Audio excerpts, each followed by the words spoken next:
Anyway. Okay, so we are up to lesson 4. Shalom Yonasan, perfect timing.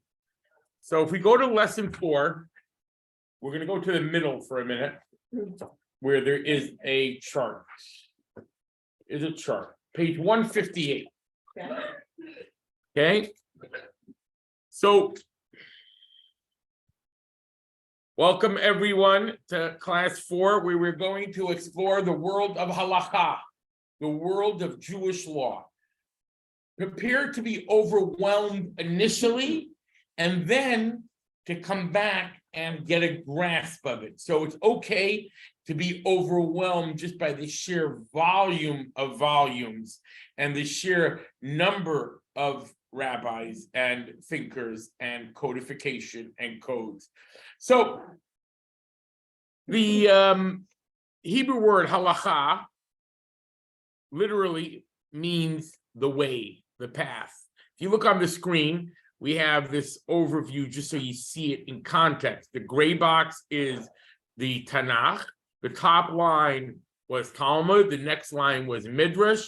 Now we are at the halachic codes. The halachic codes, you can't see, it's too small, but I've made it bigger, and we'll see in a second. So halacha, the word Torah in general, the literal meaning of it means message, instruction, lesson. So if the Torah is about being a message and a lesson, so then for many people, it's clear the core of Torah is, how am I supposed to behave? It's a book of instruction.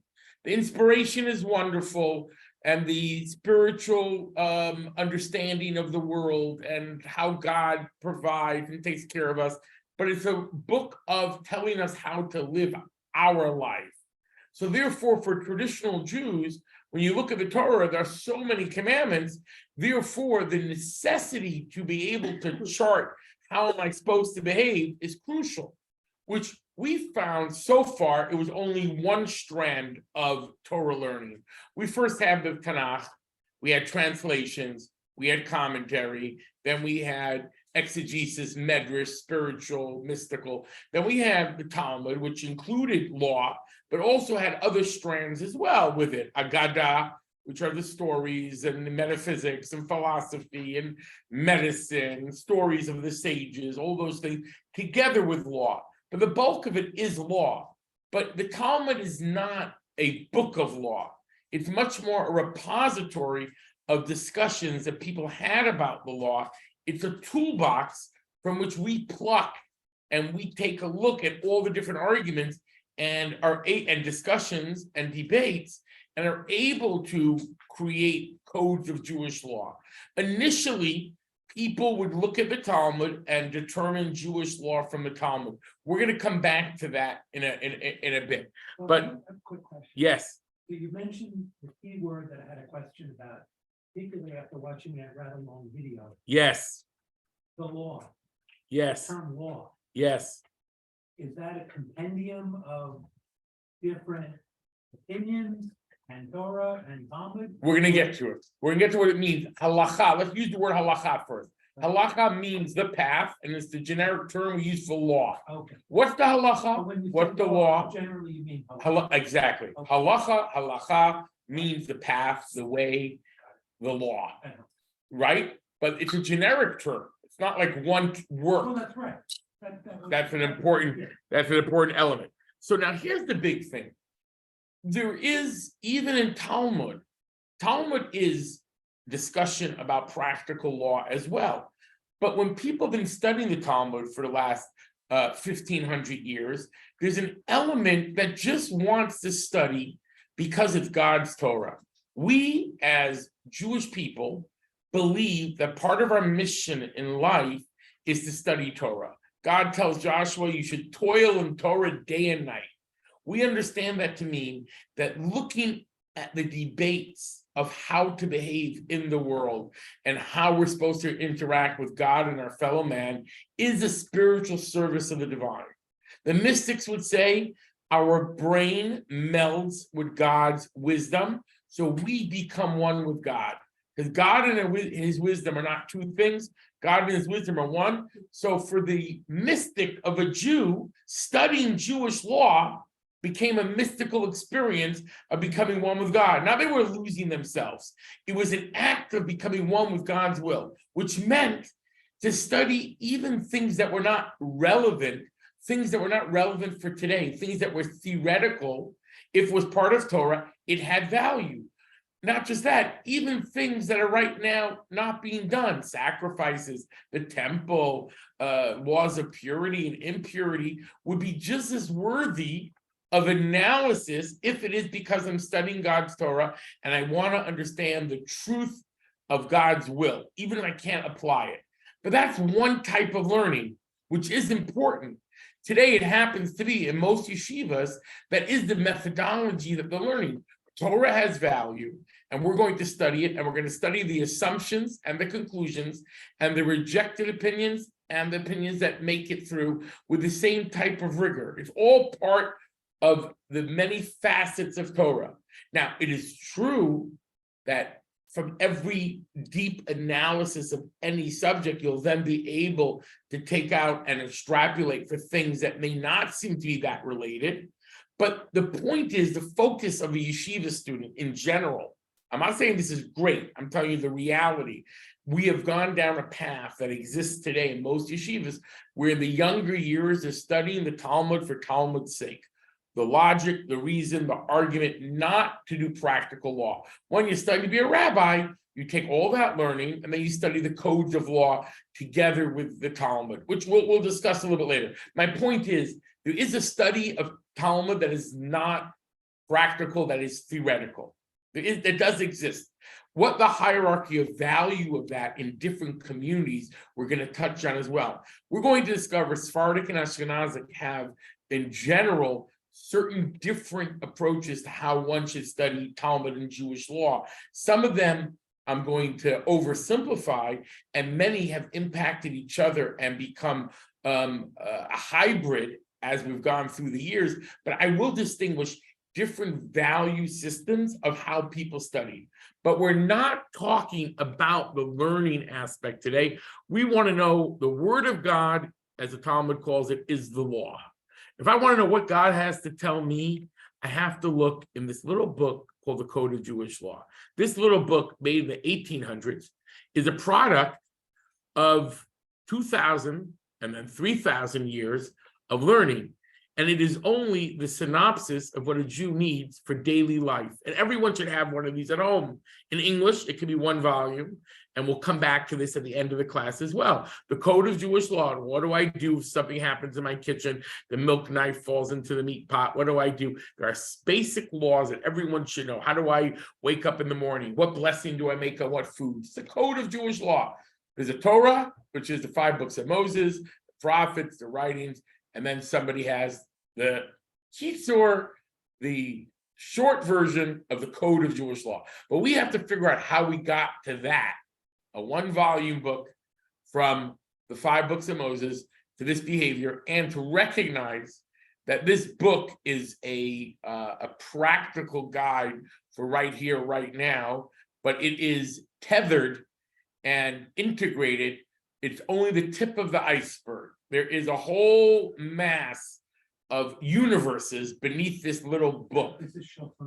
The Kitzur Shulchan Aruch. Shulchan Aruch literally means the set table. I know we're going backwards right now, but the core of a Jewish compendium of law, the term we use the last few hundred years, has become the set table. We'll discover why in this class with God's help. And the book I'm talking about, which is not a book of deep learning, it's just a practical book of telling you what it means to be a Jew following Jewish law. Not for anything esoteric, just daily life. Laws of gossip, laws of honesty in business, basic stuff for everybody. Every child, every adult, everyone should have it. That's the beginning. Now, yes. I thought the Talmud went through Jewish law. It is the mother and father of all Jewish law, but it's a repository of a huge ocean. So is this smaller book you're talking about Is that extracting it from? I don't want to give it all away, of course. Okay. No. This is exactly the point. Okay, It flows from it. With God's help, we will be able to see how that comes to be, this little compendium. Okay. And this little compendium is not a work of great scholarship. This little compendium is a product of editing and gathering from other sources that existed. But it is the product of great scholarship that came before it. My point is, someone today could make another compendium like that with some updated things like electrical lights and things like that on Shabbat. What are the rules with a crock pot on Shabbat? What are the rules with different types of technology that has changed? Someone can make an updated one. As a matter of fact, what they do today is they just make a little note on the bottom about certain things. But they're going to be, and there are, different types of compendiums like this. But I'm just going to use this generic term for a moment. The Kitzur Shulchan Aruch, the short, abridged code of Jewish law, but literally the word Shulchan Aruch means set table. But we are going to see what this is. So going back, when it comes to learning Talmud, there is a learning idea, but there also, in other words, an abstract theoretical learning, but there also is the Torah's concrete guidance for the path we follow in life. So it is beautiful to see all the different spectrums of Torah learning. I could take one biblical verse and look at it 4 different ways, 70 faces of Torah, 600,000 people. Everyone can look at Torah differently. Everyone can find something new and relevant. We believe Torah is the infinite wisdom of the divine, and you can always find inspiration. But inspiration is not the same as creating a code of behavior.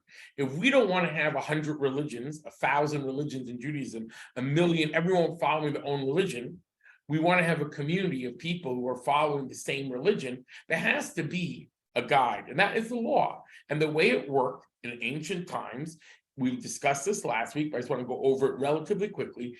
If there was a problem, you did not know the law, you did not have a tradition, your mom didn't know it, your dad didn't know it, you went to the judges at the city gates.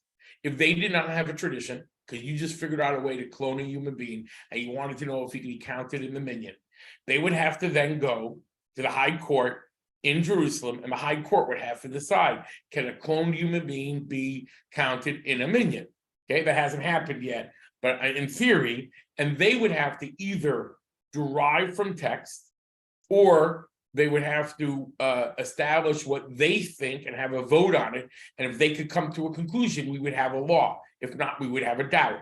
In general, the courts, when everything was healthy and dandy along the main, and everything was the way it was supposed to be, and the temple was in Jerusalem, and there was peace, and the high court was sitting in the Temple Mount, they resolved problems, and there was no debate. What happened? In the middle of the period of the Second Temple, in other words, 2,300 years ago, 2,200 years ago, the Sanhedrin was not always able to come to conclusions. There were schools of thought that were developing. They are all gathered together in the Mishnah, which we're going to go through one more time, that list of the hierarchy, because it's going to be important as we go forward in, what do they call it with Star Trek, when you go really fast. We're going to go warp speed. What's the other one? Or the alacrity, exactly, but warp speed. We're going to go through we're going to see everything in our rear view mirror in a moment. So a little off, slightly off. Yes. They're going through this discussion now about kosher and lab-grown meat. Yes, So- lab-grown meat. Right? So there's no Sanhedrin. Right. We're going to get to how we can deal with it. By the end of the class, we're going to talk about that. Okay. We'll give that as an example, how we deal with new issues. Okay. The fact is, Jewish law has not had a Sanhedrin for a while. So we have a system of how things work. But there've been better times and worse times, and we'll discuss it. In some ways, this is a very good time. In other ways, we're lacking certain structures. We deal with it. We're going to get to that. Okay. So halacha, which means the path, is Jewish law. It deals with every detail of life. There's nothing that doesn't deal with. Every part of behavior is there. Every part of, even the most minute details. And somebody from the outside who's unfamiliar with the Bible would feel, oh, you're engaged in minutia. The reality is, we believe to be a Jew is to be engaged, that everything we do should have an intention of somehow serving the divine, of fulfilling God's will. There's no part of my life that is separate from God. My eating, my drinking, my sleeping, my marriage, my fights, my wars, my business deals, everything God has a will about, and that is halacha, behavior. Okay, so the Talmud and Midrash are filled with moral and philosophical teachings, interposed with stories, but the later works separate the strands, and their works of philosophy separate, works of law separate. They become separate. The Talmud, because of reasons of memory and memorization and how the traditions were transmitted, everything's mixed together. But once we start writing things down afterwards and it becomes a book culture, the books become more organized. But part of codification of Jewish law is connected to this challenge of organization, as we're going to see. Okay, so this just shows us from the Talmudic period on, all the stuff in that box are specialized Torah works. They're no longer one big cholent pot filled with different types of learning. Okay. So the Talmud has the raw material of halacha. Sometimes, as we'll discover, for example, we started discussing last week about the first line of the Shema and about having intention. The Talmud concludes, the law is like Rabbi Meir, that you must have intention for the first line of the Shema. But that statement is not said all the time in the Talmud. The law is. Many times there are many different arguments, and you have to piece them all together. And you have to be able to see what is the difference between each case. Why in one case will we follow one opinion and one another? There are systems of interpretation, systems of rule. You got to be familiar with them. And it's not always simple, as we're going to discover. But the Talmud was the repository. And what happens is, after the close of the Talmud, you had the rabbis that lived in Babylon, called the Gaonim, and they would help explain to people the laws of the Talmud. It was 500 years of that, from 500 to 900. We're going to go through them in a moment. But just to understand, the Talmud was the repository of Jewish law, together, though, with their carriers, the sages who had the traditions and understood it and knew how to read it, knew how to interpret it, and knew how to derive law. And they were familiar with all the subject matters, and they were able to do it. And they had friends, and there was peer review, and there were courts, and they dealt with these issues. Okay. So during the Talmudic era, you had the written books remind the sages what to teach, and what the sages had taught. But in the post-Talmudic era, books have a life of their own. They become the teachers. And this is a slight challenge where you're severed from the living connection of teacher to some degree, and you have book learning. Because even with that, Jews always valued having a mentor as part of the chain of tradition, who is rooted going all the way back to Moses. And we have in the end of last lesson, there was in the appendix, there was a section of all the different 40 generations from Moses to the end of the Talmud. But we can trace ourselves back. I could trace myself back, for example, to a rabbi in the 1800s, but he traces itself back in other books, back to King David.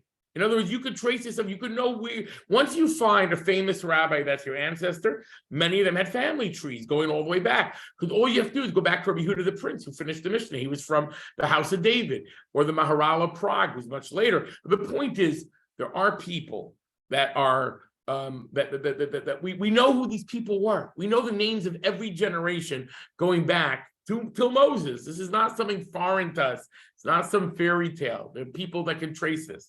Okay, so now this is a big one. In halachic works of law, there are 4 types. A digest, like I just described, the short, abridged Shulchan Aruch that every home should have, by Rabbi Gansfried. That is just the final ruling of what to do.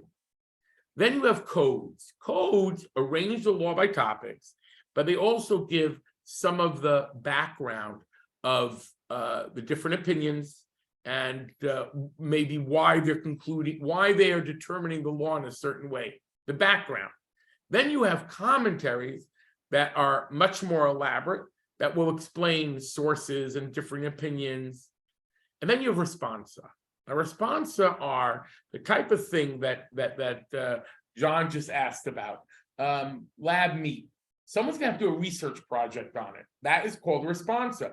The rabbis have been writing a responsa. We have extant responsa. We have 5,000 to 10,000 from the period of the Gaonic period. The Gaonim were from 500 to 1,000. We have today found pieces of 5,000 to 10,000 letters, which means they said many, many, many more times that responsa. Some of them were relatively short. So, for example, a very famous responsa was the Jews of Spain send a letter to the rabbis in Babylon in about the 800s, I believe, and they say, we need a prayer book. We're supposed to be saying prayers and everyone's supposed to memorize them, but we're having some discussion here about what should be said, what shouldn't be said, different customs. Can you send us an order of the prayer book? So Amram Gon sends them a Seder, the order of the 100 blessings, that's what he called it, and he sent it to them. He organized a prayer book for them. And that becomes known as later on as a Siddur, the first prayer book. In other words, till then people prayed, but that's not really responsive, but that is a response to a need. But I had to write an essay project on a research paper on why the law should be about a lab meat a certain way. That's a responsa. Another rabbi can write a different responsa about it. But in other words, the first building blocks of new law is going to be responsa. It's going to be an analysis of a conversation, of a discussion about an issue. That is one way that one could build up a body of law. But there already is a body of law in the Talmud waiting to be extracted, that if I'm writing a research project and a responsa, I would delve into and mine and pre-existing case law and other situations where I would be able to prove that whatever the law would be and should be about this type of lab meat. So 4 types: digest, codes, which we're going to discuss, commentaries, and then responsa. Yes. Since there's no Sanhedrin Yes. sitting at this time, if I write to more than one person, Correct. I could get different responses. Correct. Don't do that. No, this is a very important element. This is an issue. No, it's fine. The world is doing it. And there is what we call autonomy today in Jewish law. There is no central authority for Orthodox Jews. There's no chief rabbi of the Jews. The chief rabbi of Israel is a political appointee, and he does not have any standing for any community outside of Israel. Even in Israel, there are many communities that have their own rabbis, and they don't feel beholden to the chief rabbi in any way. They do think it's important to have a chief rabbi to work with government issues, but for their individual communities of their daily life, they may not feel beholden in any way to that. There is no Pope of the Jews. There is no Sanhedrin of the Jews. Even for Orthodoxy, as opposed to, for example, in other synagogue movements, conservative reform, there is a head of the conservative reform movement. There is no head of the Orthodox movement. The Orthodox movement is not a movement. They're all halachic Jews. Some may not even talk to each other. They may not look the same, but they all share the same language of Jewish law. Jewish law is the common language, but there is no unified body that can decide Jewish law. Today, it is autonomy is reigning supreme. But with autonomy doesn't mean anyone does what they want, because there is a peer review. You're part of a community. You have to defend your rulings because you got to write a responsa, and it has to be logical and reasonable, or everyone's going to laugh you out of the park, because you're going to have other scholars reading it, and it's going to be printed, and everyone's going to know what you're saying. So if someone comes along loosey-goosey and says, I think because I opened up my magic 8-ball and decided the law should be this way, you're not going to be a rabbi of any import. They'll laugh you out of the park. In other words, there is no hierarchy that you move up other than your peers, other than how people recognize you. Yes, it's true. If I was in Madagascar, in the middle of a grass hut somewhere, being the rabbi to 20 Israelis who are drugged out over there on the beach, and I'm telling them Jewish law says this, no one's going to know. It's true. But if you're part of a community and you're part of the world knows, and the things come out, and you have to justify to each other, to your peers, if you want to be part of that world. If you want to be a cult leader, you can do what you want. But if you're part of the Jewish world, you're going to have this conversation, and then this pushback, and consensus builds about certain issues, which goes back to Jonas's question. Consensus has not yet built about necessarily every part of lab meat, lab grown meat. It may not have yet. It may be growing already consensus. Excuse the pun. The lab meat growing, the consensus growing. It's interesting, they just got approval this week to build the first plant in North Carolina. Right. So the chief rabbi in Israel wrote a response. The chief rabbi in Israel wrote a response that it's fine. And in general, most people are saying it shouldn't be a problem at all. He's being extra strict about certain areas, certain things, but in general, it shouldn't be a problem. It's not such a complicated question because we've been dealing with similar types of issues for the last 30, 40, 50 years with all sorts of genetic engineering.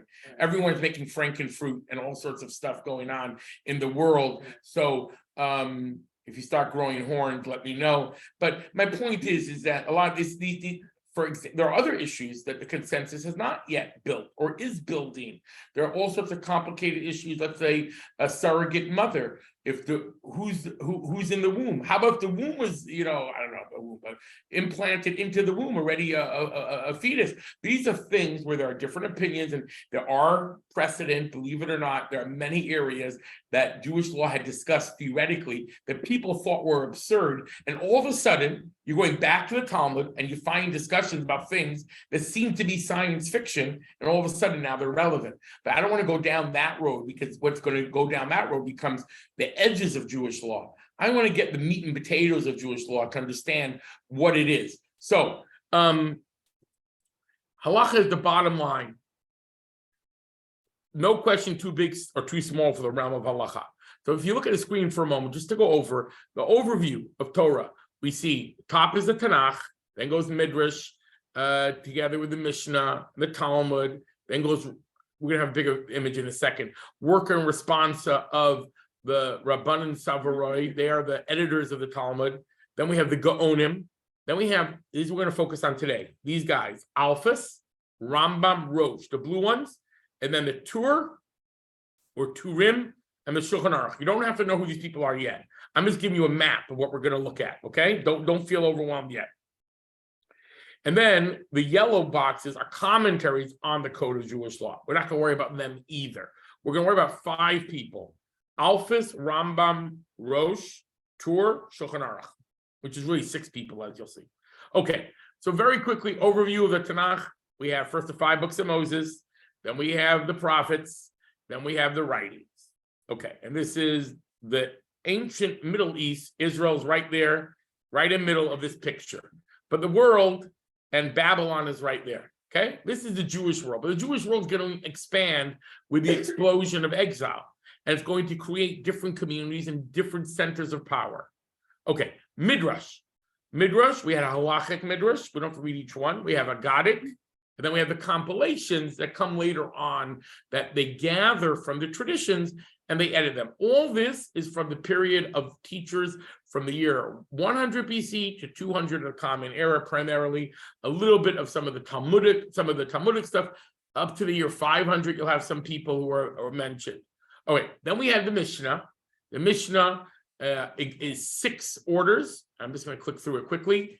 These are the 60 tractates, all different types of law, marriage, Shabbat and holidays, and each one has, you see, have all those. So in damages, and then in civil law, and then purity, you have all these tractates. In other words, there are 6 orders. There are 6 orders. Here's 1, 2, 3, 4, 5, 6. 6 orders, and each order has about 10 tractates. Each tractate has about 10 chapters. Each chapter has about 10 paragraphs. That's the Mishnah. 60 tractates from the year 200, Rabbi Yehuda the Prince.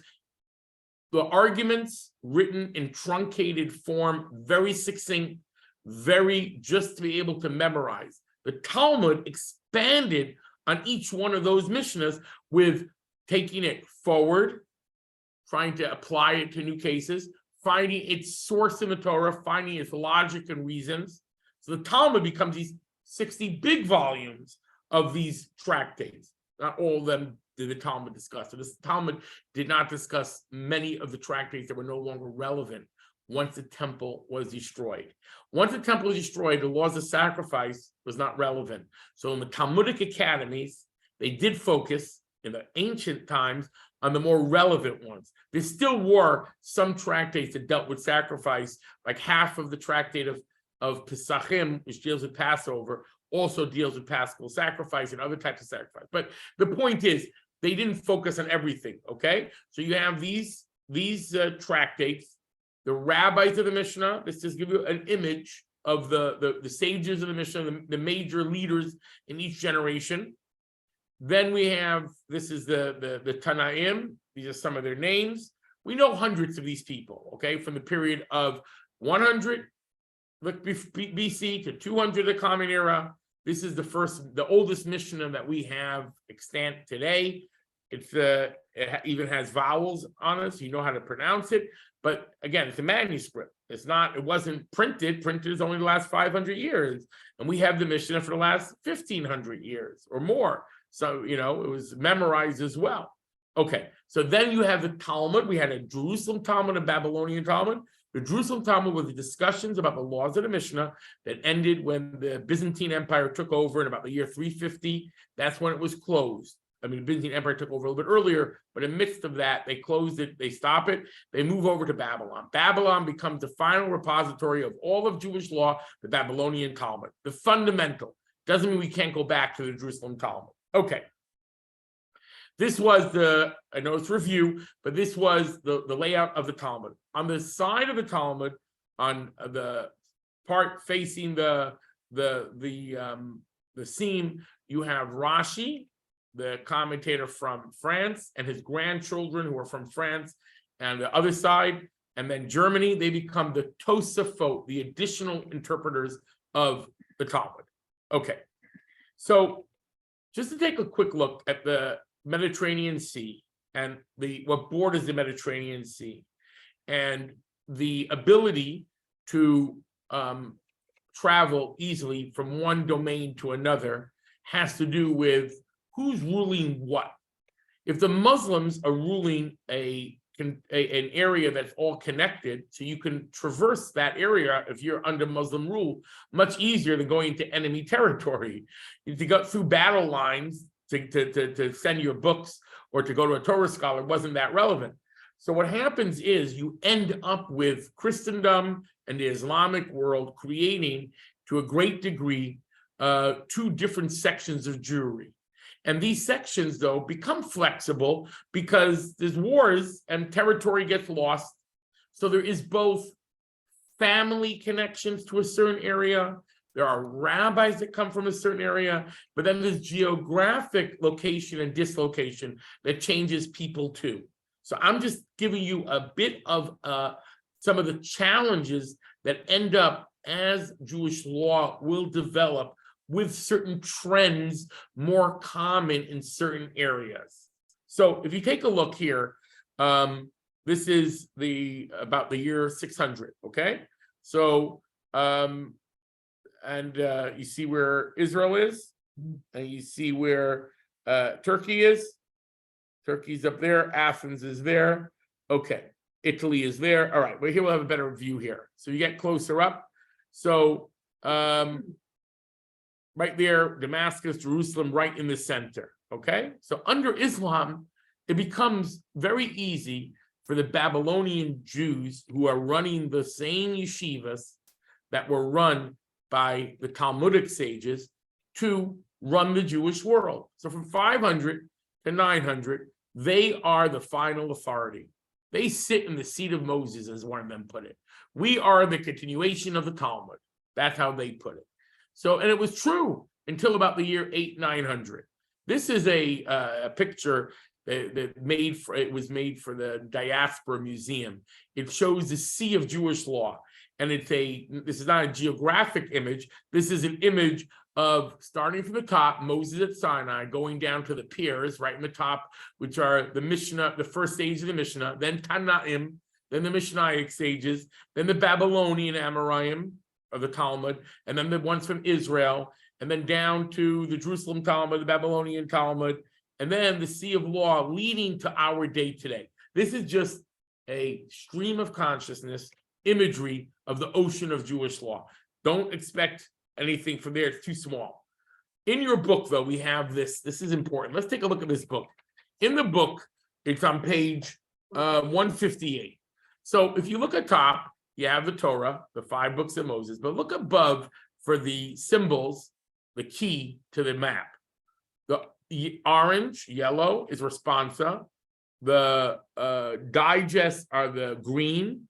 The commentaries are red. The codes and glosses are blue. So the Mishnah, even though it has minority opinions, would be considered to be a code. It's not strictly a code, but it has minority opinion, but you pretty much can know who the dominant opinion is in each argument. Then you have the Talmud, which is like a commentary on the Mishnah.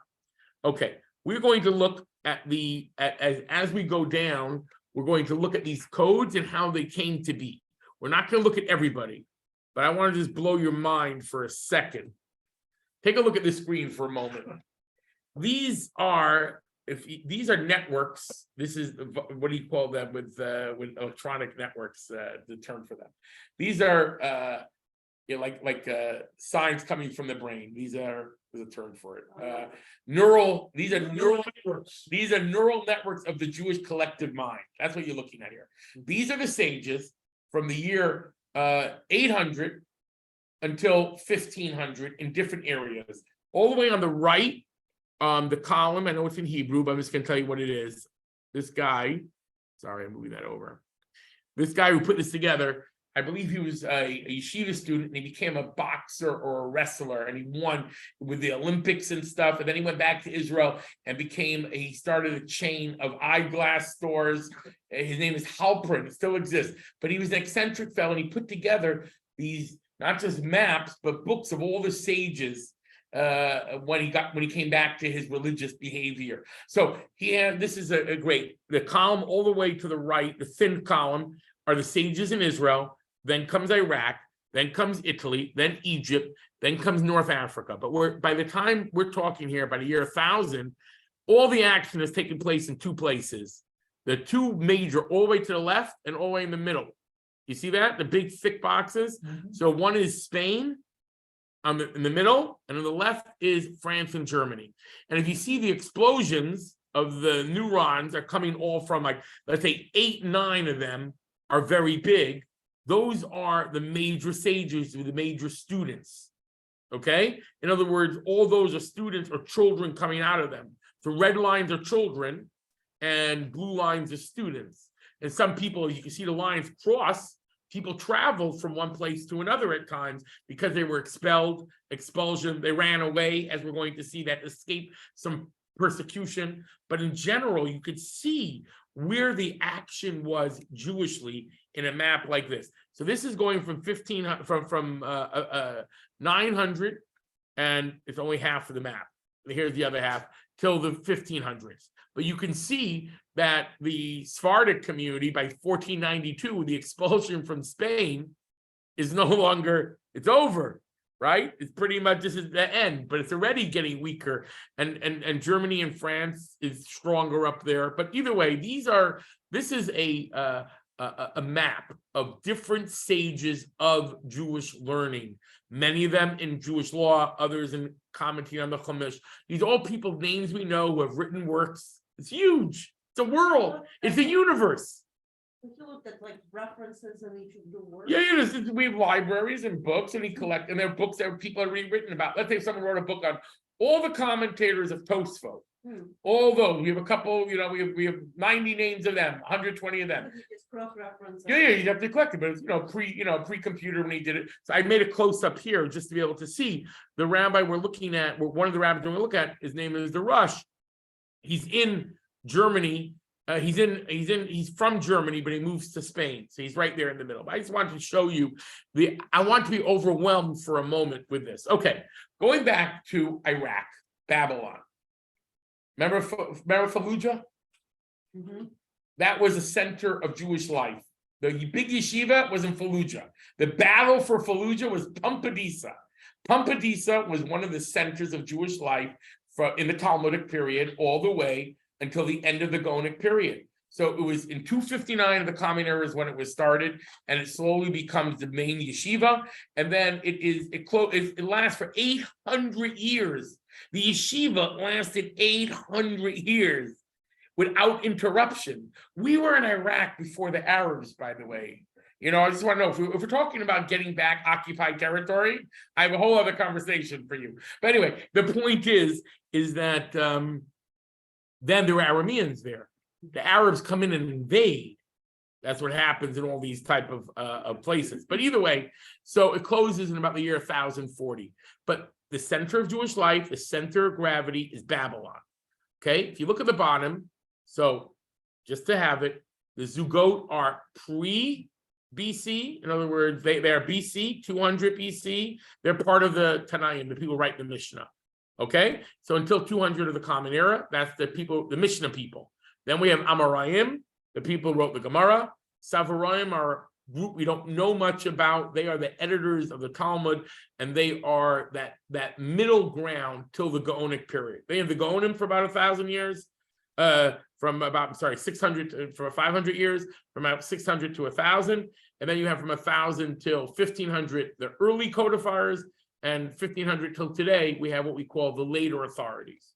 Although where we exactly fit in today, post-Holocaust, where there's been a real change in the leadership of Jewry as far as the yeshivas of the old, all those people wiped out. So in general, there is also an assumption that as the last of the old generations have passed away, people like the Rebbe, or in Israel, you have these 95-year-old rabbis who came from Europe and have been rabbis there, that generation is seen to have, is gone. So there may be a new stage, so to speak, beginning today. Today, they like to say that we're in the gathering stage because of computers and because of the ability.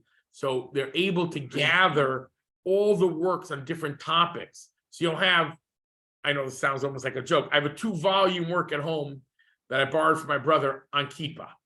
Now, in other words, it becomes like everyone's a specialist today because you can be.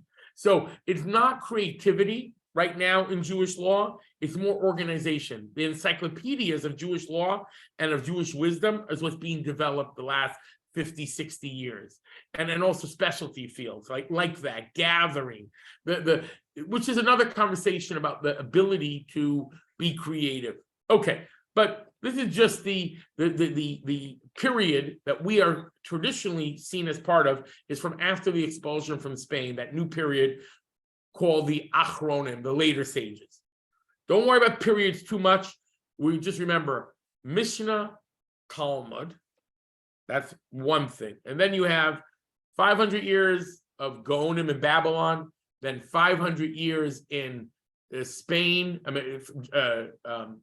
Africa and Spain for Sephardim, France and Germany for Ashkenazim, and then you have the next 500 years of Jews spreading throughout the world. Okay, so there's a story. This story is told, and we don't have to spend too much time on it, but describes, it's not so clear how accurate the story is, but the story is told of 4 great sages who are raising money for the yeshiva, and they get kidnapped by pirates, and then they get redeemed, ransomed by different communities around the Mediterranean basin, where they end up.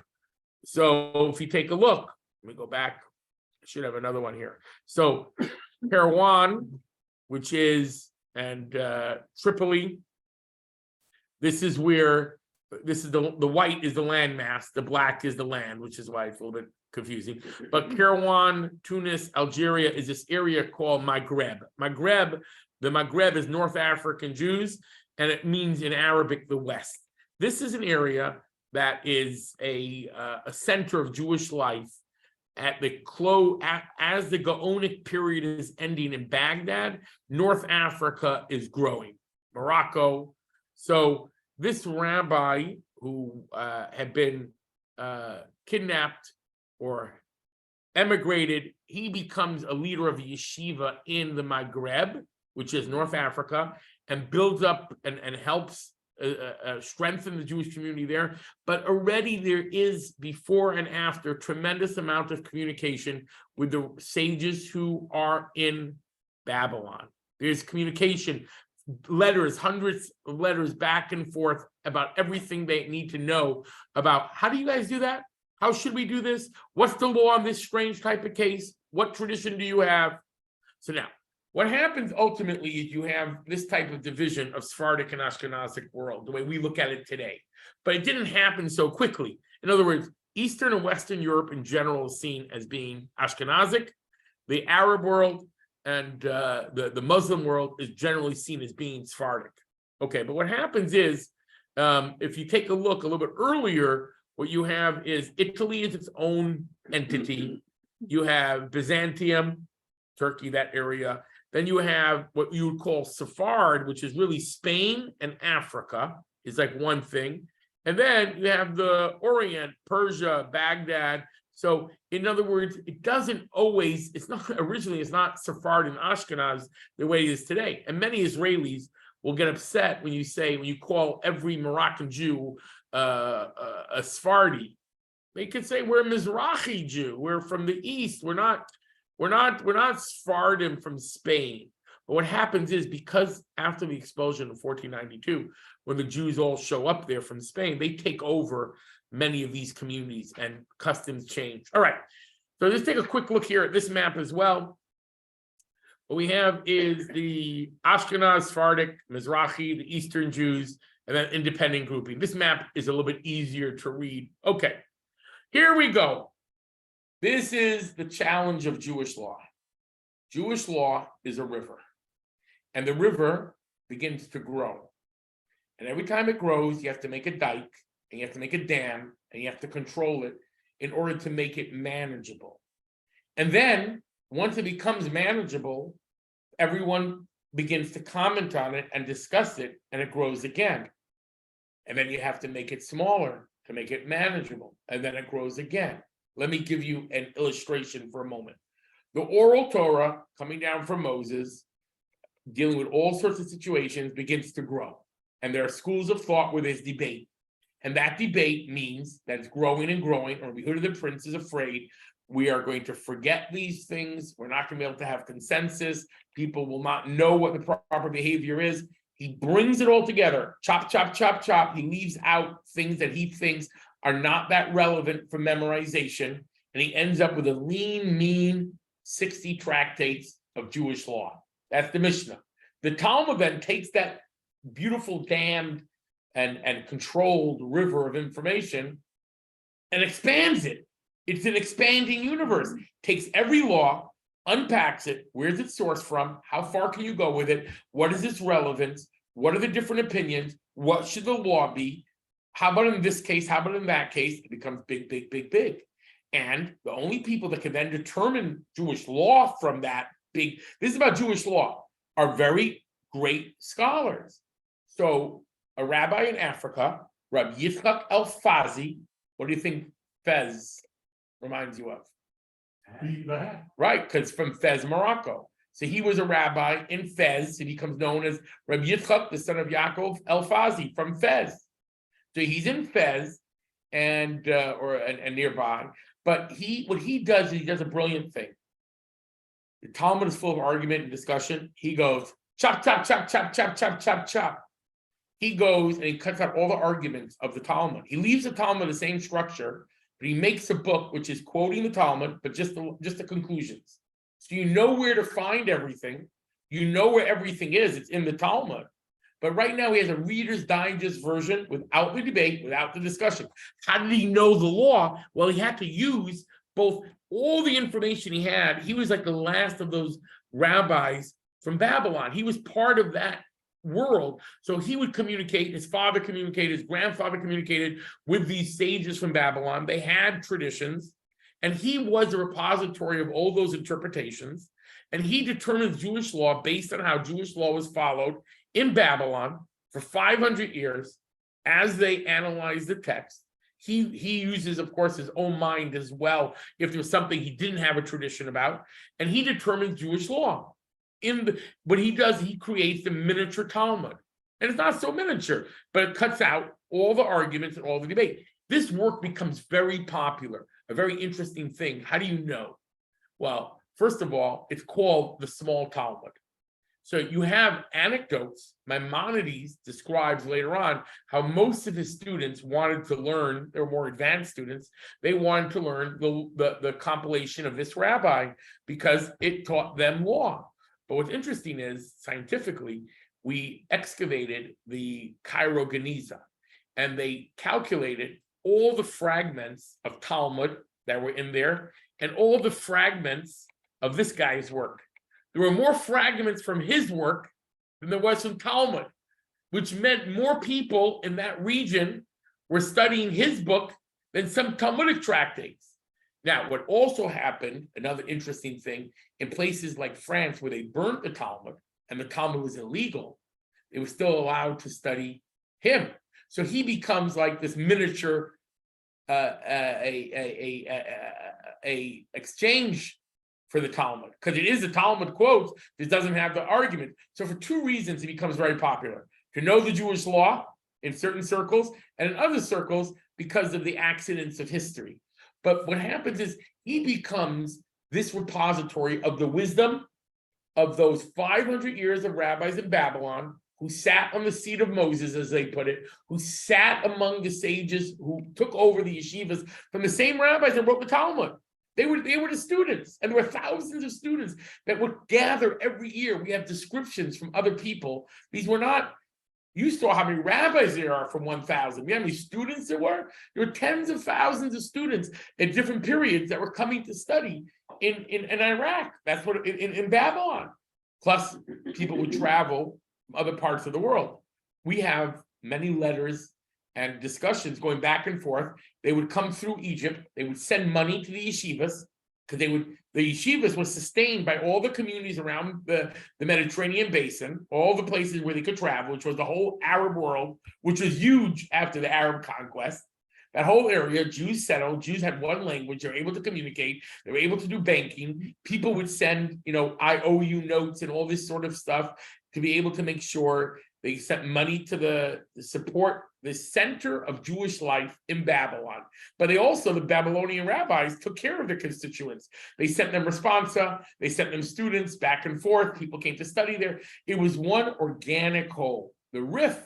But as it begins to collapse, as the Arab hold of Baghdad and of Iraq, there's a lot of infighting, and as other tribes are fighting. So what happens is other centers begin to grow.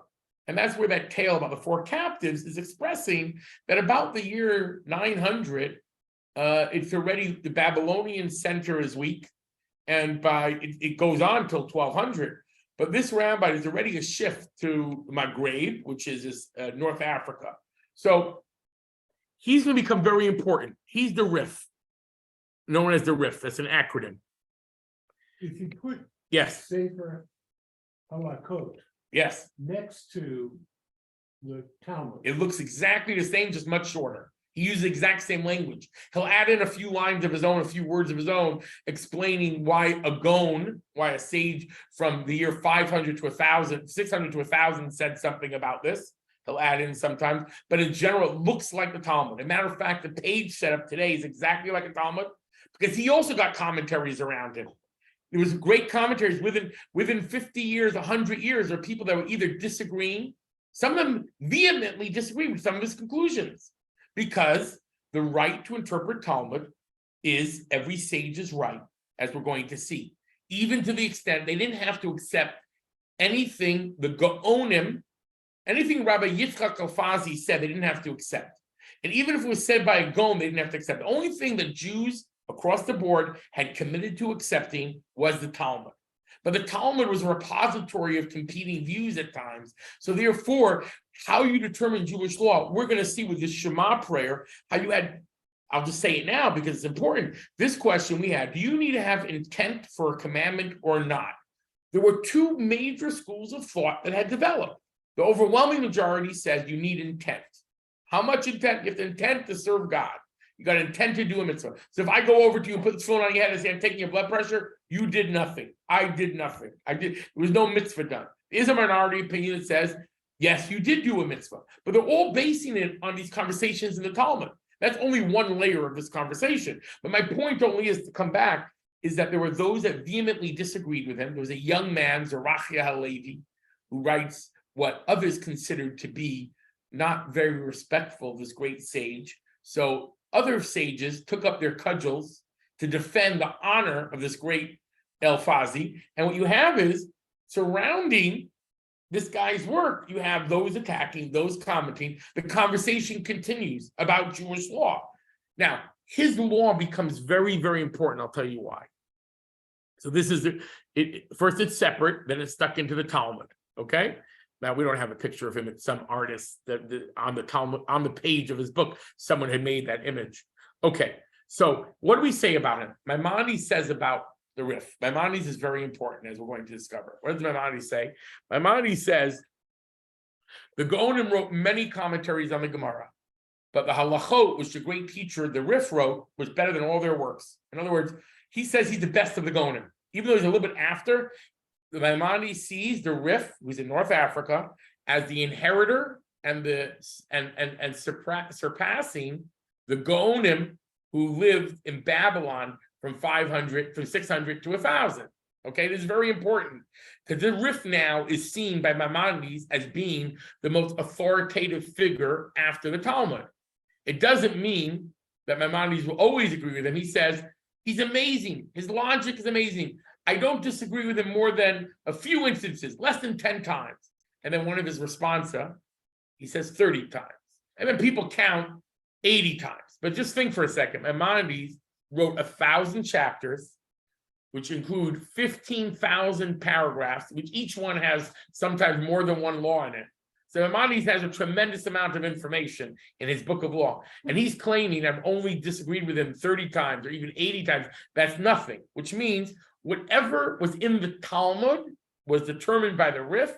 Maimonides says his way of logic and his way of understanding the Talmud is impeccable. So this rabbi becomes very important, even though he becomes important as being a tributary of the Talmudic law river, right? He is a channel, but we will see how law develops. It doesn't end there. There's 1,000 years ago.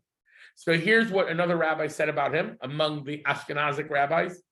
A human being would find it impossible to compose such a work unless the divine inspiration had rested upon him.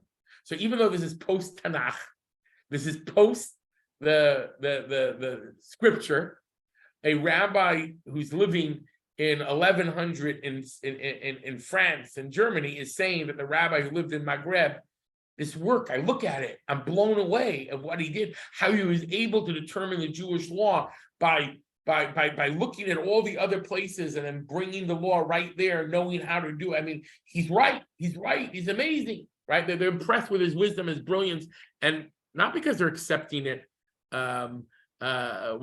blindly. They're looking at the same Talmudic structures and they're saying, he's right. Okay, that's only the beginning. Rambam was contemporaries with the Rif. Take a look at the screen.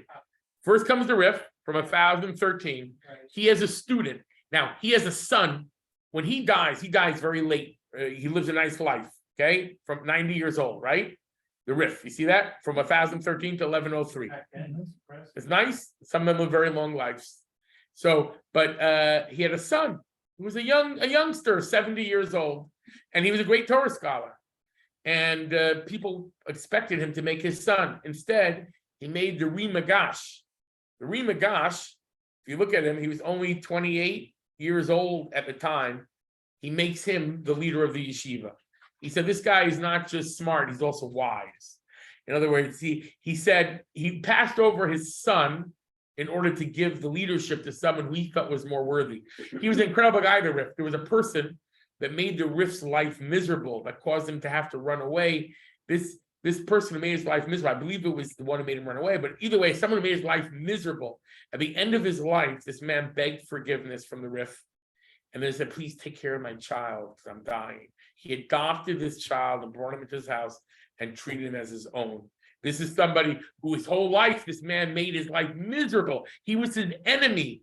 And his son, he raised as his own. I mean, an incredible person. But either way, the Rimagash, who's 28 when he takes over, this man, the Maimonides says about him, it was awe-inspiring how much, we don't have much in writing from him today. We have little shreds. What happens is everything's dependent on luck. Which works get folded in and swallowed into other works. It's not like today you can save everything on a hard drive. Everything had to be painstakingly copied in manuscript form. And if I have a work that brings them all together, I'm not going to bother with the original. I'm an academic. I'll put it in my thing, but no one's going to copy it. It'll get lost after 200-300 years of no one touching it. And pogroms and expulsions and fires and who knows what. So the Rimigash, though, is seen as this great sage, student of his. His student is Rabbi Maimon. Not yet Maimonides. Maimonides' his father. Maimon, son of Joseph. Maimonides then is the third generation from the Rif. So Maimonides says about himself, he calls his teacher, this Rabbi Yosef Ibn Magash. Yosef, the Rimigash, he calls his teacher, but really Maimonides would have been too young to study with him. It seems to be either he got a blessing from him when he was a few years old, 5 years old, because look at the time, he dies in 1141, he's born 1138, so Maimonides had to be 5 years old. People say, oh, he studied with him because he says in his book, my teacher. It can't be his teacher. Why can't it be his teacher? He's 5 years old. So maybe he learned to pasuk chumash with him, maybe he learned a little bit of chumash with him. There are stories like that, but really it's because of his father. He sees his father as being a continuation. But this idea, by the way, of master teacher is intrinsic. Okay, let's take a look what happened. Maimonides comes along and says, we got a problem here. The Rif is wonderful, he's great, but everything is organized in the Talmud, and it's in the order of the Talmud. The Talmud is all over the place. If you look at the laws of marriage and divorce, you have the tractate deals with marriage. You're going to have laws about shared possessions, about acquiring property, because the Talmud is designed to be memorized and remembered. So therefore, train of thought are strung together. It's not, even though there are basic structures, it's not very, very organized.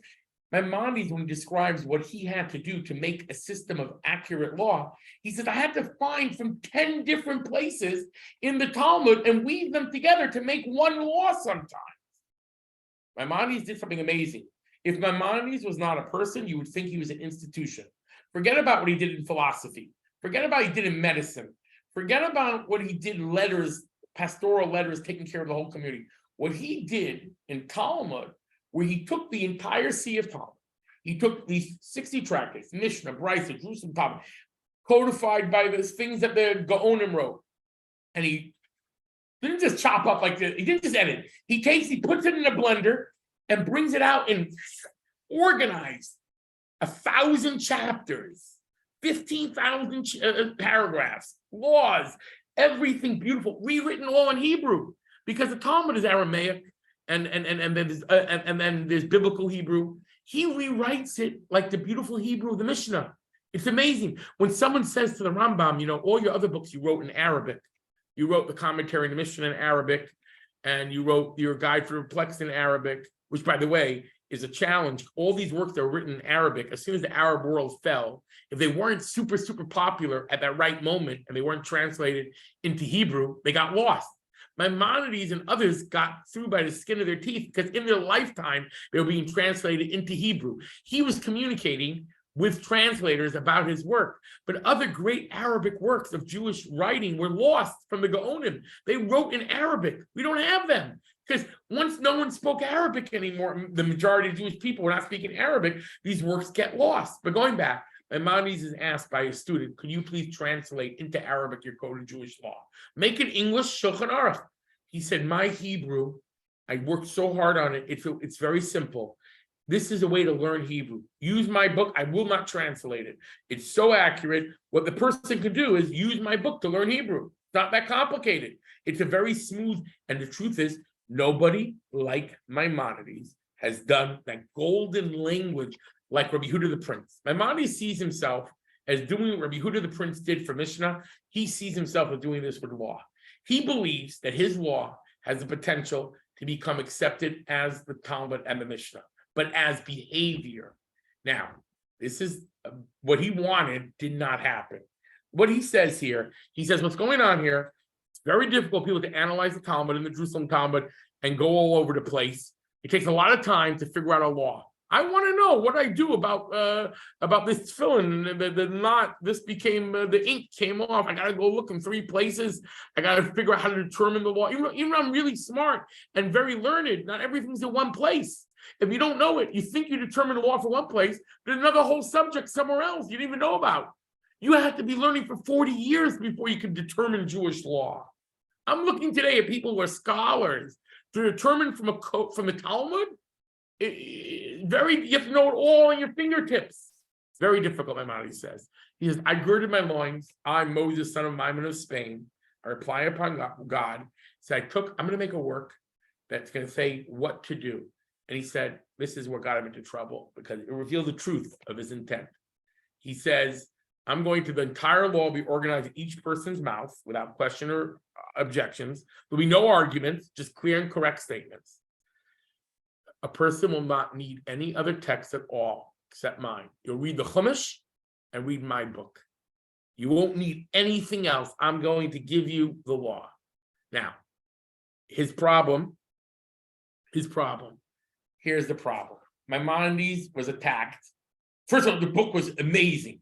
People were overwhelmed. No one had ever done anything like this before. Everyone was linking to the oral Torah because when you write a commentary, you link it to the Chumash.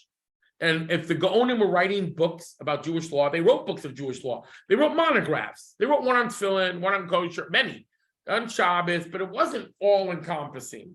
And either it went on when you read an all-encompassing book, it either had to be a commentary on the Talmud, or it would be if it wasn't a commentary on the Talmud, it would be on the Chumash. You would follow the 5 books of Moses, and you would find, okay, the mitzvahs of love your neighbor in this portion, so you do it there. But it's very difficult to find things. Maimonides reorganized, rechopped, reset things up. But two major issues. He did not write where he was plucking all these sources from. If it's in 10 different places and he comes to a conclusion, who died and made you boss? How do I know you're right? Says another sage with a long gray beard and who knows the whole Torah too. Where are you coming from? No annotation. You didn't know annotation because his whole point was it had to be usable and it had to be usable for everybody. And he wanted them to accept it ultimately, but he realized this was a mistake. He said, I'm going to correct that. If I have time, God should give me life. I want to make where I took the sources from. So a scholar could then look and say, okay, he took it from 8 different places.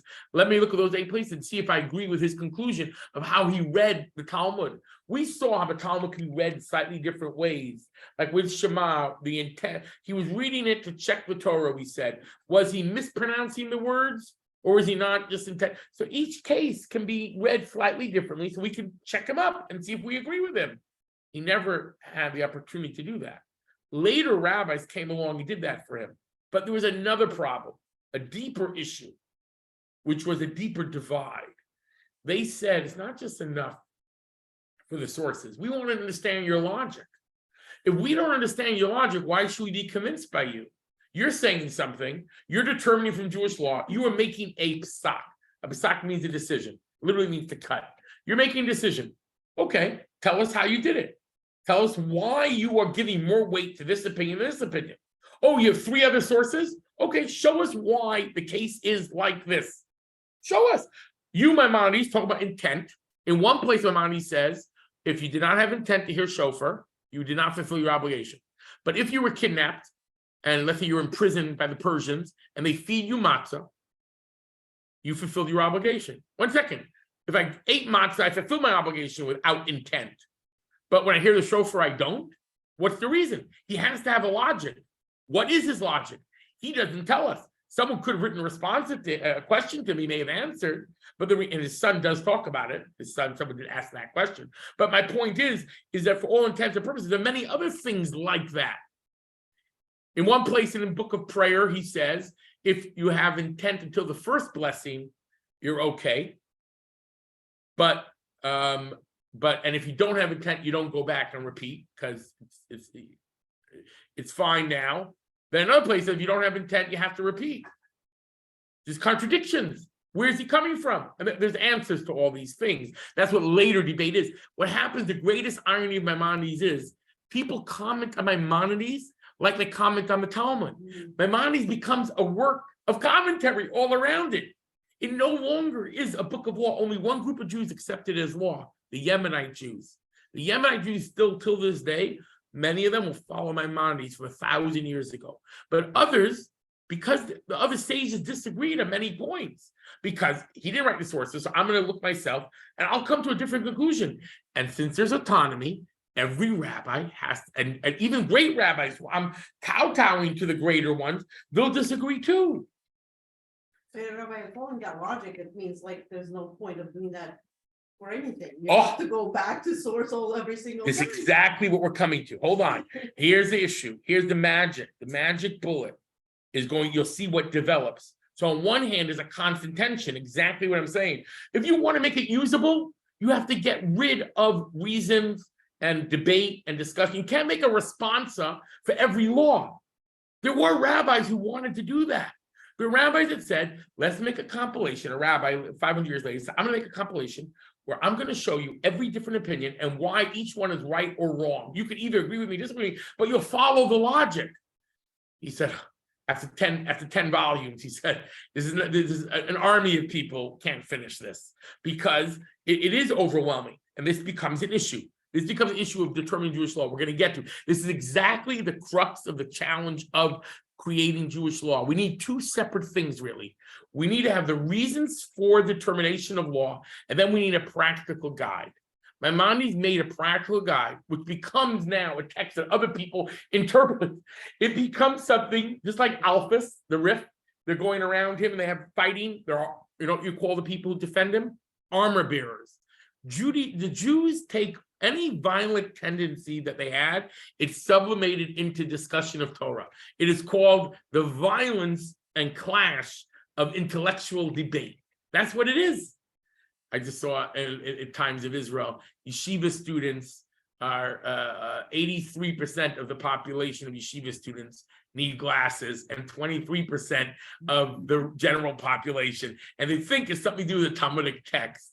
So, but either way, I'm sure there are other positive qualities that they have based on that. But the eyes, because it's tiny font of these texts, whoever made this textbook, I'm making a plug here, it's too small. It's too small for me, and I'm 54. Anyway, it's too small. So my point is, Tom is also pretty small. They're doing better now, making new prints and things like that to make it. They have organizations that are doing that. Okay, listen what happens here. You know what Maimonides calls his book? So I'm going to call it Mishnah Torah. What does Mishnah Torah mean? Second to the door. It's up there.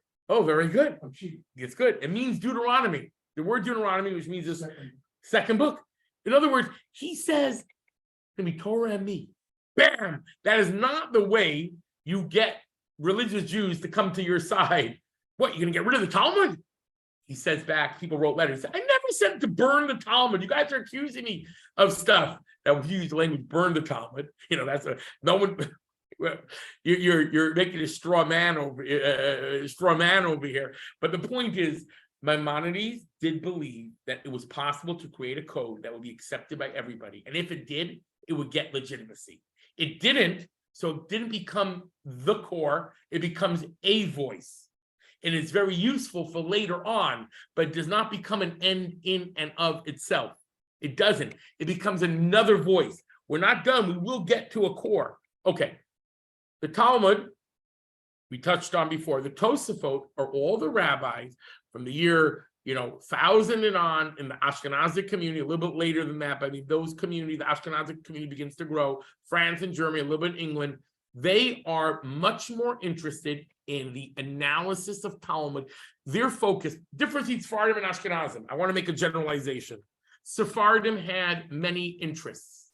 They studied philosophy, they medicine, they were biblical exegesis. The primary interest of the Ashkenazic world was Talmudic analysis and studying the Talmud. And what they do is they do to the Talmud what the Talmud did to the Mishnah. What did the Talmud do to the Mishnah? The Talmud had compared all the different Mishnahs and found contradictions and tried to reconcile them and then resolve them. The Tosafot, the school of Rashi's grandchildren, does the same thing for the whole Talmud. So they continue the exact same type of discussion. One rabbi said they made the whole. If we spoke before how it's a web. The word mesechta, the tractate means web. So one rabbi said they didn't just make a web; they made it into a ball, where everything is hyperlinked in more than one way.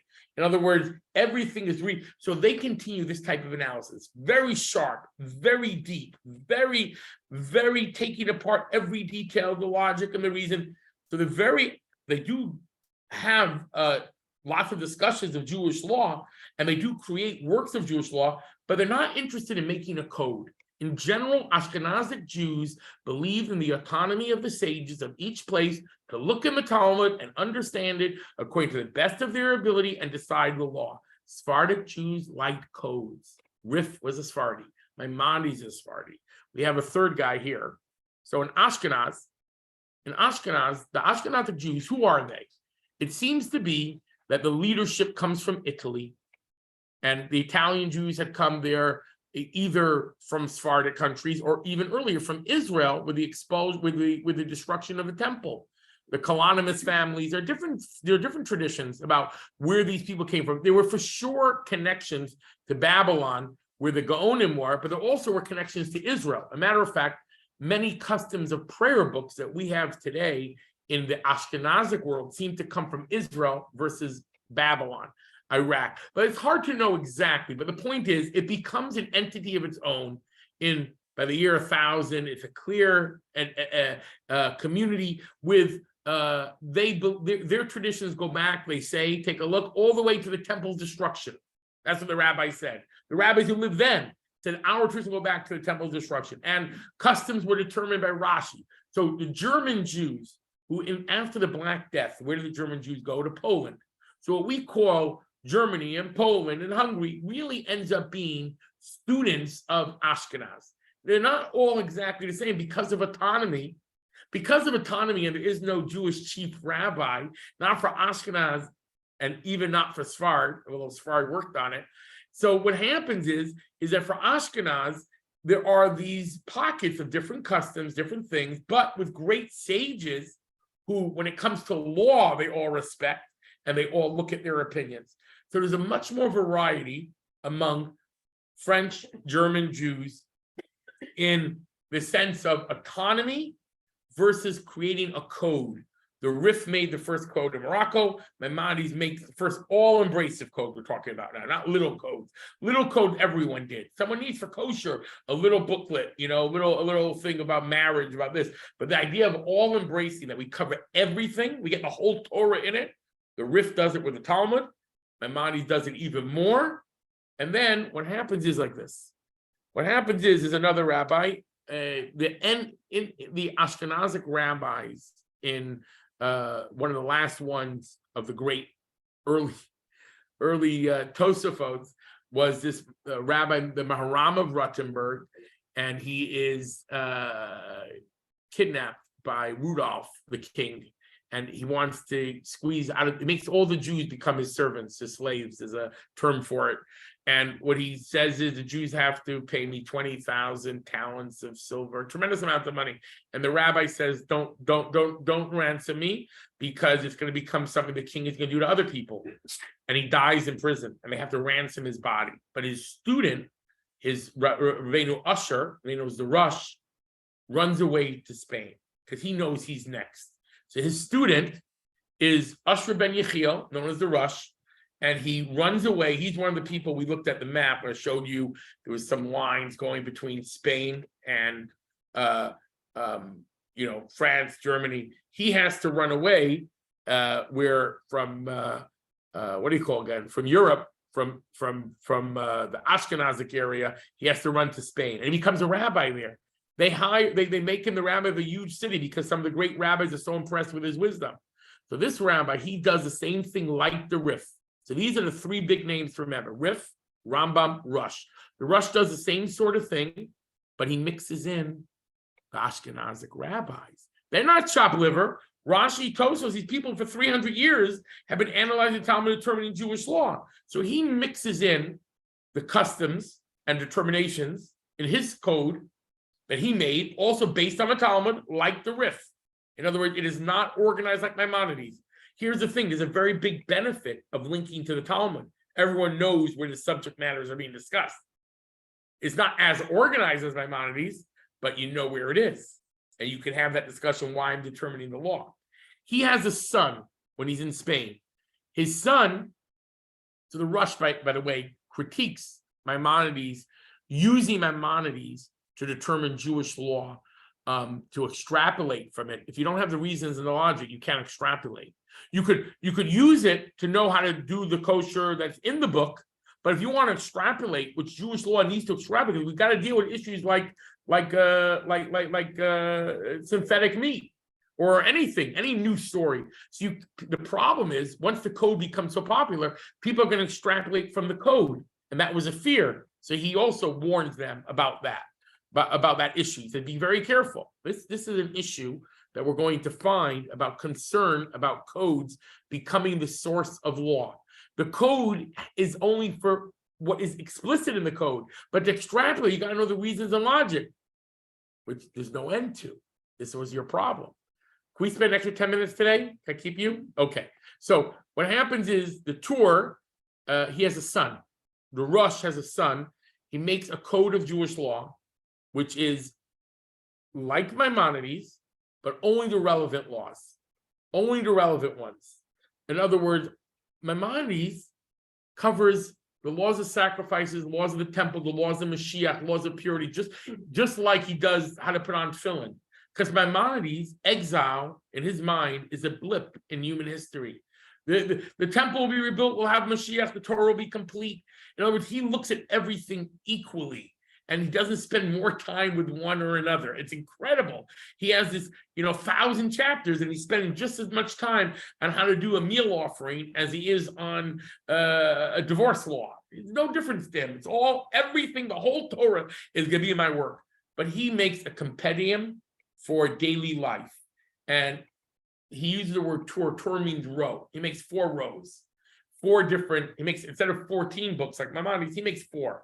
And the 4 are the books of the laws of daily life, which would include everything from blessings and davening and prayer and Shabbos and holidays. That's one. The other one is laws of permitted and not permitted, food and things like that. The other one is marriage, and the other one is business law. So anything to do with relationships and divorce and marriage is one.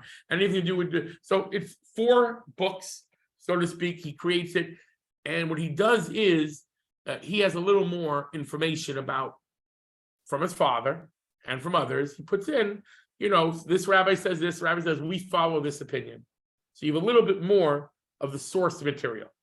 But what happens is it's still not enough. Rabbi Yosef Karo comes along. Rabbi Yosef Karo is, after the expulsion from Spain, ends up moving to Israel, becomes a leader in Tzfat.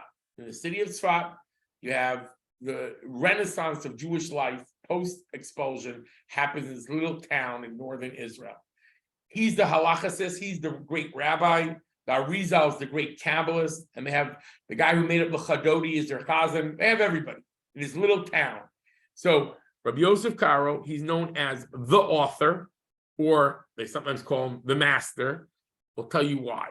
Yosef Karo comes along and he says, if Rabbi Yehuda the Prince was worried when he made the Mishnah that Shammai and Hillel schools and others are making the Torah into 2 Torahs because there's no uniformity, he says now we have countless Torahs.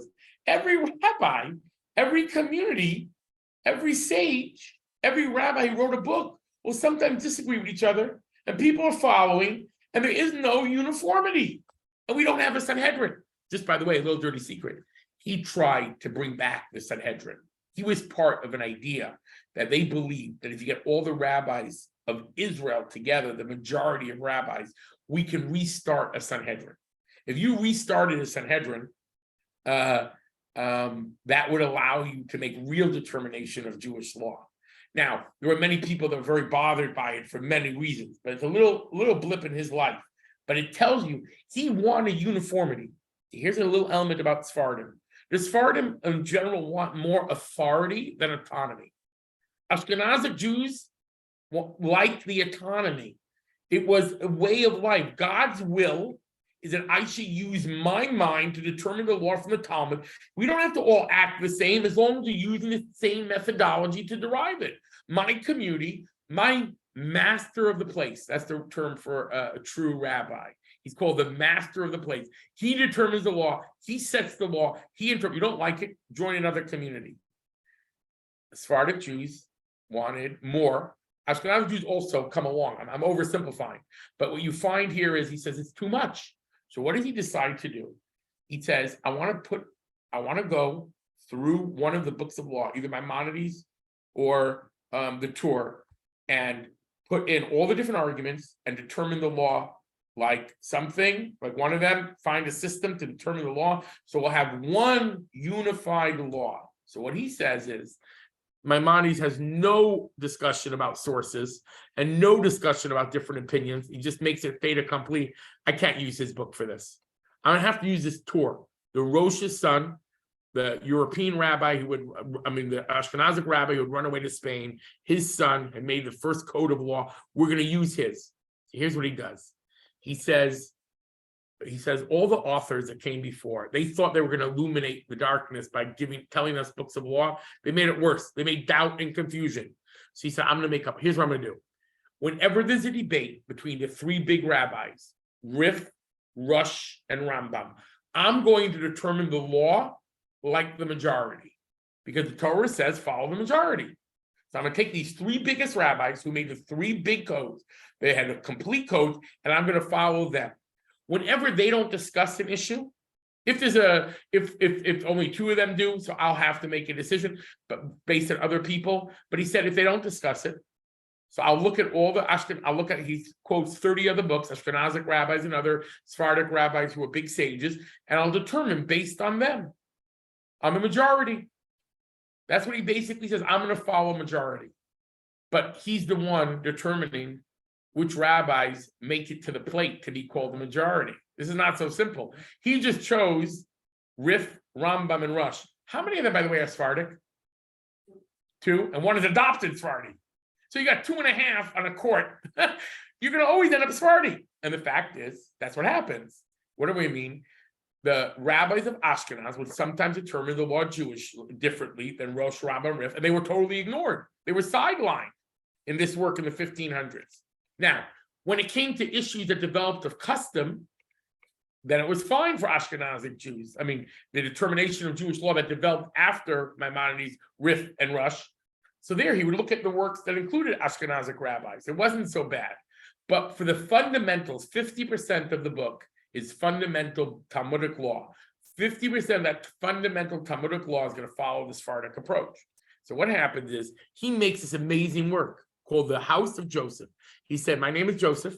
Joseph fed the Jews in Egypt. I'm going to feed them Torah. I'm going to sustain them. I'm going to do this work. And he works really hard. Meanwhile, in Krakow, there's an Ashkenazi rabbi who's younger, who's doing the same sort of thing. He says we have to determine Jewish law. And this is the Ramosha Islis. This is his synagogue in Krakow. You can go to it today. This is the room where he prayed. There's a seat where he sat.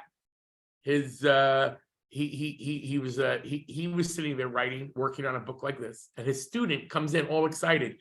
Hey, you see what we just got from Israel? A new manuscript.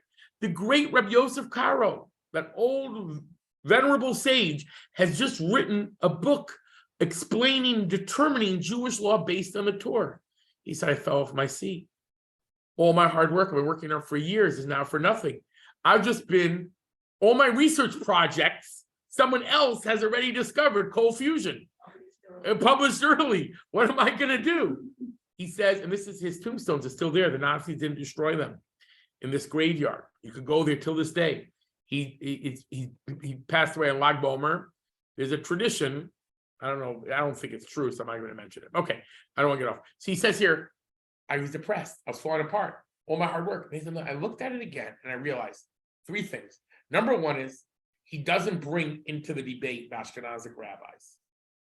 Number 2, who decided these 3 are the only voices? You made up a decision that you're going to follow. And it says, not just that, we have a different approach to Jewish law. We, in the Ashkenazic world, we don't follow necessarily the majority. If you had a rabbi who was a scholar at the end of a period, and he was part of the same school, and he determined the law, and he was aware of all the other opinions, we follow the later authority of every one period. It's called following the last one because he knew all the other opinions. In other words, if I'm the inheritor of all your wisdom and your school of thought, so I saw all the rabbis that came before and they said something, and I determined a law a certain way. The assumption in Ashkenaz was you looked at all their opinions, you understood them, and you determined based on what they had said. So the law would follow the later authority. We don't follow necessarily the majority of opinions over 500 years. We follow the end of each period, so to speak. It's a little bit complicated, but this is his point was, number one is, what are we, chopped liver? Rashi, Tosfos, all the grand, so they wrote lots of books of law, not as big, but they wrote many very deep analysis and very deep laws. What are you ignoring them? Plus all our customs you don't put in there. So he says, I'm going to take my book and edit it. And he edits his book. And he says, I'm going, whatever Rabbi Yosef Karo wrote already, I'm not going to be redundant. I'm just going to write things that he doesn't write. And what ends up happening, both these books come to embrace the Torah. They become commentaries, like the Talmud commentary look, they become like that. We're not done yet. Here's what happens. And this is the miracle, so to speak, of what Mr. Levchenko was looking for. He then says, I'm going to make a book. He says, Yosef Karo says, I'm going to take now just the conclusions that you need for daily life and for marriage and for ethics and for all those things. He says, I'm going to just write the conclusion. None of the sources, none of the discussion. So the same rabbi that had written a commentary on all of Jewish law explaining the reasons and logic, he now writes a code, which he says should be used to be reviewed every 30 days. You should be able to go through it. So all the students should know it by heart. He doesn't think it's to be that big. He doesn't know. You know what happens to codes? They grow. They have all the commentaries around them. But he initially makes, what's unique about him is, first of all, Rabbi Yosef Karo is a Sephardic rabbi, and the Ashkenazic one is Rav Moshe Isserles. Rav Moshe Isserles says, you know what I'm going to do? Now that you made this code, which we don't like codes that much anyway, but now that you made this code, which is just telling you laws without even sources or anything, but everyone now is going to think, among my circles in Ashkenaz, they're going to think this is the law. So I already determined the law according to Ashkenazic custom. I followed our approaches where we differ.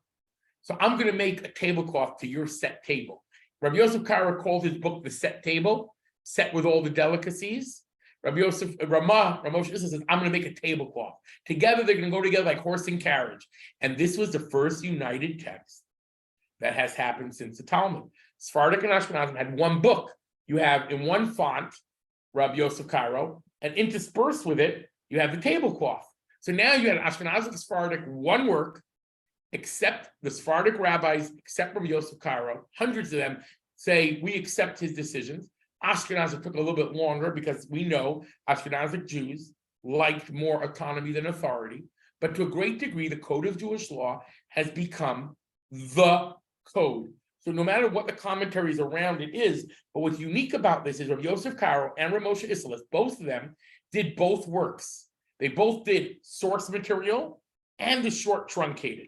As a matter of fact, Rabbi Yosef Karo also wrote a book on Maimonides, all his sources. This man was, in other words, you could look at him, and first of all, you could know how to learn any subject in the Talmud now, working backwards, by using this code of law, because he collects from all those Talmud and all the arguments and all the subtle things he brings in as well. Okay, I'm just going to, so this is one of the early printings with Rav Moshe Isserles together. You see there's a font that's a little bit different. So the font that's different is the tablecloth, and the other one, so no, the majority is all the same. Rabbi Yosef Karo. Okay. This is what a code of Jewish law will look like today. This is the Torah. Okay, so it's the wrong, is it the Torah? No, good. This is a regular Shulchan Aruch. So in the middle, you have the center, you have Rabbi Yosef Karo and Rav Moshe Isserles, and around him, you have these other commentaries. So again, now it becomes something for study, not to look up something quick. So it's become something else already, which is why you end up needing other codes. So we're not going to get into it because I already passed my time here. But the first Chabad Rebbe, he does an amazing job, like Maimonides, but like the others where I wanted to do the Shema with it. We're not going to have time. We'll have to do a separate class, maybe a Sunday morning or something. But what he does is, on one foot, I'll just like with the Shema, he says, okay, there are opinions that say mitzvahs. He brings in the opinions without their names and says, okay, this is how we're determining law. Three things he wanted to do: organization, explanation, and arbitration to decide between differing opinions. That's what he does in his code. It doesn't matter for our conversation right now. I thought we would have time for it, but I spent much too much time on the history and the maps. But either way, so this is the Alter Rebbe, the first Chabad Rebbe in the year late 1700s, early 1800s, writes a code. Now, it is followed not just by Chabad, but by other Hasidim too. But other books became popular in the non-Hasidic world. Plus, a lot of his work was lost in fire. So we only have sections of it. It's still, an incredible work because it really does the best of both worlds. It does. But again, if you want something short. So right now, his code, which is basically primarily on daily life, the first 4 volumes are daily life. And in English, there's like 10 volumes so far. Because English, they put Hebrew, English, footnotes, it's a little more expansive. But that's not what I would suggest for you to buy for your first code of Jewish law. Rabbi Gansfried, a Hungarian rabbi, so 1 volume, the Kitzer, the abbreviated Shulchan Aruch. On the right is the Hebrew. In English, because you have Hebrew and English, it becomes 2 volumes. Now, it's a little bit embarrassing, but now the people are putting footnotes and other things, so now it's growing again, but you don't have to get the growing ones. In other words, every code can grow, but you always can also, now we know, because we have the whole food chain exists, we know where the determination comes from. So now the determination is in one book, the law is in another. Logic, and nowadays with computers, it's even easier. So I was going to talk about responsa and about, on one foot, I'll conclude. This is just about a Jewish law about intent. So the Lubavitcher Rebbe in 1967, before the war, promoted that Jews should start putting on tefillin with other Jews, and that would bring protection to the soldiers in Israel before the 6-day war. The Rebbe said God will do miracles. It was in all the newspapers. The Rebbe was promising that God would do miracles, and he said that it says in the Torah, the nations of the world will see the name of God upon you, and the sages say this is tefillin, and they'll be afraid of you. Torah says, and the sages say this is tefillin. So we should start making sure everyone puts on tefillin. So there was a movement, this is from the Boston Globe, that over 500,000 Jews who otherwise would not have put on tefillin started putting on tefillin. And those with tefillin checked to make sure they're kosher, all this sort of stuff. So this rabbi on top, he was a non-chassid. He wrote a letter to the Rebbe, and he said that he believes, based on Jewish law, the yeshiva students and the Lubavitchers who are putting on tefillin, he says it's a beautiful thing, but I think you have to tell them that there are scrolls inside, because if they think they're boxes, just black boxes with nothing inside, this rabbi says you have not fulfilled your obligation. And he brings all sorts of proofs and quotes to the Rebbe. And the Rebbe responds and says, no, according to Jewish law, they just have to know they're doing a commandment. So there's responsa, back and forth, halachic debate about this issue of intent in a modern day question. Now, for sure, he's not here for the question that was asked about, I cannot put on tefillin on somebody who doesn't know he's putting on anything. He has to know it's a commandment. He say, would you like to do a mitzvah? It's in the Torah. So, but you can't just say, I'm taking your blood pressure. But the point was, this rabbi wanted a higher level of intent. He wanted that it should be, he believed from Jewish law, since tefillin are intrinsically about the scrolls. And again, it's a debate. We're not getting into the details of the debate. It's just fascinating that you can have, all this will flow back through all the issues we touched on about Shema. We touched on like with our little pinkies, but each one of these ideas, there are differing issues about intent and when you need intent, biblical, rabbinic, what level of intent. So all these things are interrelated. So next week we'll come back. We won't talk about law anymore. We will talk about philosophy and about Musar, which is the ethical teaching of Judaism. But really, in a very strong sense, the core of Judaism is behavior. Everything else flows from it. So really, it's very hard to be a observant Jew who needs to follow Jewish law.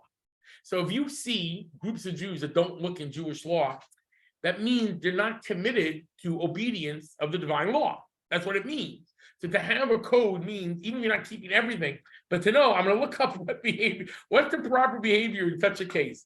When am I allowed to gossip about this? When can I not? So code of Jewish law is seen. All right, we overstayed my welcome, but thank you all. And did it help? Yeah. It helped. This, I think, helped. Yeah. Good. Even though it was all history, no analysis. Take a breath, thank you. No, it's great. Drink some water. You must be thirsty. All right.